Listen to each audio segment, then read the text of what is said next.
Notebook IAS आपकी सफलता है हमारा मिशन। हेलो दोस्तों, स्वागत है आपका आपके पसंदीदा यूट्यूब प्लेटफॉर्म नोट्सबुक आईएएस पे। दोस्तों, हम लोग बात करेंगे अभी हाल ही में जो वाइस प्रेसिडेंट ऑफ इंडिया का इलेक्शन हुआ है उसके संदर्भ में कौन नंबर के व्यक्ति हैं, व्यक्तिगत रूप से कौन से राष्ट्रपति हैं और संख्या के लेवल से अगर देखा जाए स्तर से तो कितने नंबर के राष्ट्रपति हैं, चुनाव में क्या क्या हुआ था, कितने मत पड़े थे, कितने मत जो है जीतने वाले उम्मीदवार को मिले हैं, कितना मत जो है हारने वाला जो उम्मीदवार है उनको मिला हुआ है, मुख्य रूप से जो प्रत्याशी थे वो कौन-कौन जो लोग थे वो थे और किस-किस पार्टी से संबंधित थे, कितना मत मिला, ये सभी चीज़ों पे हम लोग चर्चा करेंगे। जो खासकर करंट मुख्य रूप से देखा जाए तो समसामयिकी आधारित जो रहेगा प्रश्न या समसामयिकी आधारित जो भी जानकारी है, वो भी हम लोग केवल मुख्य रूप से इसमें कवर करेंगे। बाकी जो उपराष्ट्रपति से संबंधित जो भी सारी चीज़ें हैं कि उपराष्ट्रपति के निर्वाचन कैसे होता है, उसके निर्वाचक मंडल में कौन-कौन लोग शामिल होते हैं, तो केवल 2 से 3 मिनट लगेगा। मैं केवल उसको बता दे रहा हूँ एक शॉर्ट टर्म में। तो शॉर्ट टर्म में अगर मैं बताऊँ तो उपराष्ट्रपति का पद जो होता है वह उपराष्ट्रपति जो होता है वो राज्यसभा का सभापति भी होता है, यानी चेयरपर्सन ऑफ द राज्यसभा होता है। तो उसमें अगर आप देखेंगे तो वह कार्य मुख्य रूप से उसका मेनली काम है राज्यसभा का जो कार्यवाही है उसका संचालन करना, यही काम है। सदन का जो है संचालन करना यही मुख्य रूप से कार्य है। अब राज्यसभा किनकी सभा है? वरिष्ठों की सभा है। अब राज्य सभा के जो मुखिया है, मुख्य रूप से मुखिया का मतलब चेयरपर्सन जो है वह जो राष्ट्रपति है सॉरी उपराष्ट्रपति है, वह उपराष्ट्रपति जो होता है वह किसी भी सदन का सदस्य नहीं होता है। अब चुनने योग्य में अगर देखा जाए तो चुनने योग्य में याद रखिएगा वह किसी भी सदन का सदस्य नहीं होता है, वह भारत का नागरिक होता है। कम से कम उसका एज 35 वर्ष का होना चाहिए तभी वह चुनाव लड़ सकता है, अन्यथा निर्वाचन में भाग नहीं ले सकता है। तो उपराष्ट्रपति के चुनाव के लिए कम से कम कितना, तो कम से कम याद रखिएगा कि उसका जो है एज होना चाहिए 35 वर्ष का होना चाहिए और बाकी सारे क्राइटेरिया है उसको भी फॉलो करना ही करना पड़ता है। उसके अलावा अगर देखा जाए तो इनके निर्वाचक गण में कौन-कौन लोग शामिल होते हैं, तो लोकसभा और राज्यसभा दोनों सदनों के जो निर्वाचित सदस्य हैं वो भी शामिल होते हैं और साथ जो मनोनीत सदस्य होते हैं वो भी इनके निर्वाचक गण में, निर्वाचक मंडल में जो है शामिल होते हैं। तो उपराष्ट्रपति के निर्वाचक मंडल में अगर आप देखेंगे तो लोकसभा और राज्यसभा के निर्वाचित और मनोनीत दोनों सदस्य जो हैं वो शामिल रहते हैं। वही राष्ट्रपति में अगर आप देखने का प्रयास करेंगे तो राष्ट्रपति में लोकसभा, राज्यसभा और राज्यों के विधानसभाओं के सदस्य जो हैं वह मुख्य रूप से उसमें शामिल होते हैं, लेकिन मनोनीत सदस्य उसमें शामिल नहीं होते हैं। अब बात आती है कि राष्ट्रपति के रूप में ये काम कब करते हैं उपराष्ट्रपति। तो उपराष्ट्रपति जो है वह राष्ट्रपति के रूप में आकस्मिक रूप में कार्य करते हैं। जैसे किसी बीमार अगर बीमारी हो गई राष्ट्रपति को, या कोई मुख्य रूप से जरूरी काम के लिए बाहर अगर चले गए हैं वो, या मुख्य रूप से रेस्ट कुछ समय के लिए लेना चाहते हैं किसी बीमारी या कोई अन्य कारणों की वजह से, या डेथ हो गई उनकी, तो उस समय जो है उपराष्ट्रपति राष्ट्रपति के रूप में निर्वहन कर सकता है और इस सभी चीजें भत्ता से लेकर वेतन सभी राष्ट्रपति के रूप में उनको मिलती है। लेकिन उस समय वो चेयरपर्सन नहीं रहते हैं किसके, राज्यसभा के।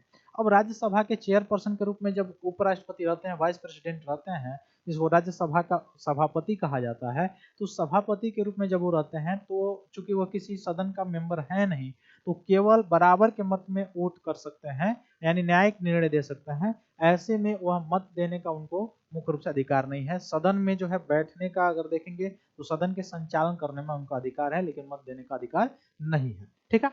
और अगर देखा जाए अगर उनको हटाने का प्रोसेस चल रहा हो तो वो सदन में पीठासीन नहीं हो सकते हैं। अब हटाने का प्रोसेस कब चलेगा, तो खास तौर पर देखा जाए महाभियोग की प्रक्रिया केवल राष्ट्रपति पे चलती है, उपराष्ट्रपति पे नहीं चलती है।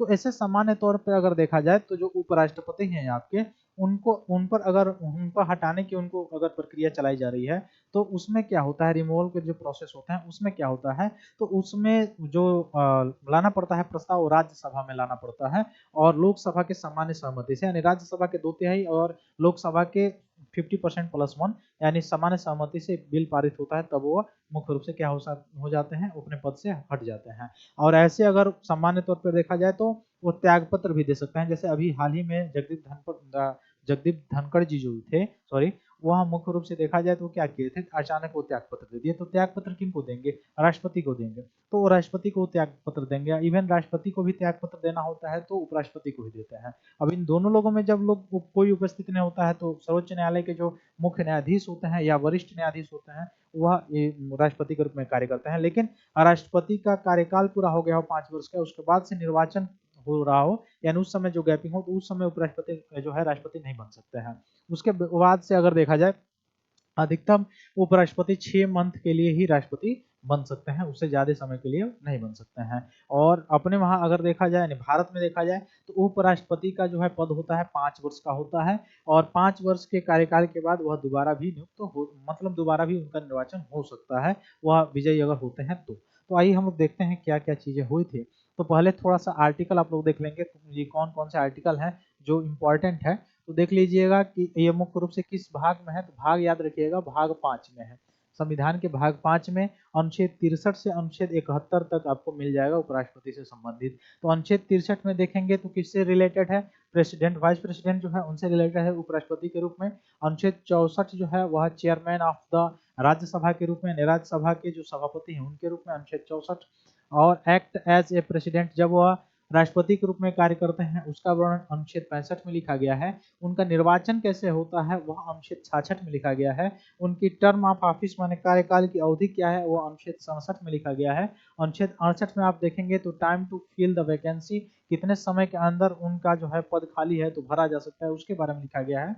और वह ओथ किसके समक्ष लेते हैं, तो राष्ट्रपति के समक्ष लेते हैं, तो वह अनुच्छेद 69 के मतलब 69 में लिखा गया है। फिर 70 में डिस्चार्ज के रूप में लिखा गया है, कैसे इनको डिस्चार्ज किया जाए, ठीक ना। और 71 में क्या है कि उपराष्ट्रपति या राष्ट्रपति से संबंधित कोई भी चुनाव से संबंधित अगर कोई मामले आते हैं तो उस वह मुख्य रूप से कौन देखता है, तो सर्वोच्च न्यायालय इस मैटर को देखने का काम करता है, ठीक ना। और सर्वोच्च न्यायालय जब इस मैटर को देखता है तो अगर कोई निर्वाचन में उनकी गड़बड़ी पाई जाती है, उनका निर्वाचन अगर रद्द किया जाता है, तो उससे पहले उनके द्वारा जो किया गया कार्य है वह मान्य होते हैं, ठीक है। यह सारी चीजें जो है यह उपराष्ट्रपति से रिलेटेड कुछ आर्टिकल थे जो मैंने बताया। अब देखिए जो इस बार हुआ है राष्ट्रपति का चुनाव, उसमें अगर आप देखने का प्रयास करेंगे तो इस बार राष्ट्रपति के चुनाव में मुख्य रूप से 9 सितंबर 2025 को हुआ यह संपन्न चुनाव।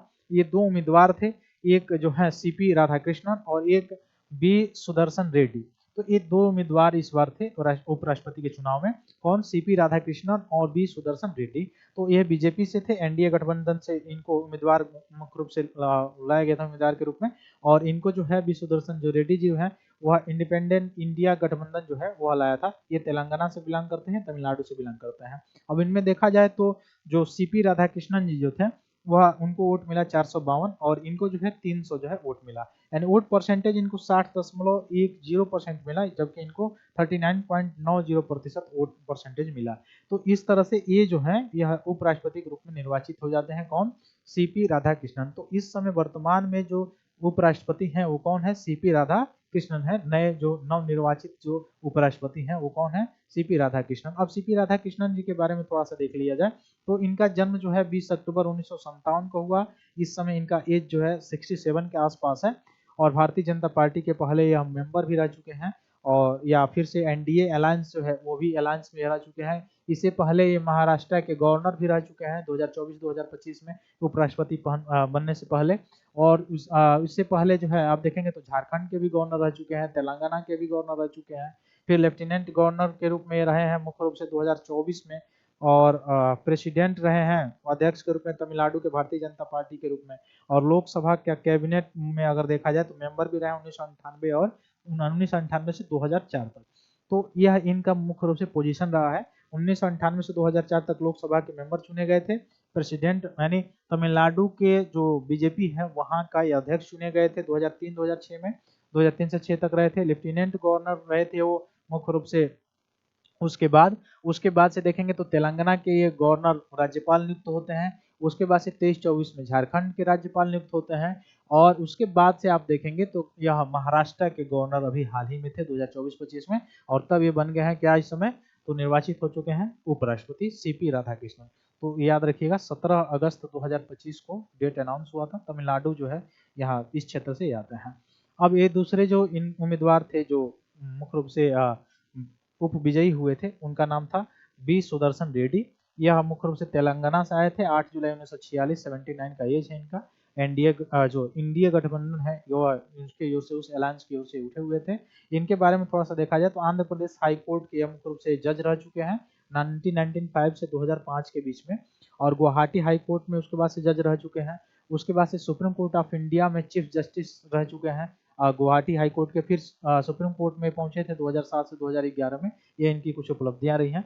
और इन दोनों में 452 जो है वो मिला है किनको, सीपी राधाकृष्णन जी को, और 300 जो है वो बी सुदर्शन रेड्डी को मिला है। अब इसमें भी बहुत बड़ा खेला हुआ था। अब चूंकि आप देखेंगे बीजेपी के पास यानी एनडीए के पास जो है पूरा गठबंधन है वह 300 कुछ वोट है और इनको मिला कितना है 452। इसका मतलब ये हो गया कि विपक्ष में भी बहुत सारे सदस्य ऐसे हैं जो क्रॉस वोटिंग किए हैं, मतलब जाके इनको वोट दिया है।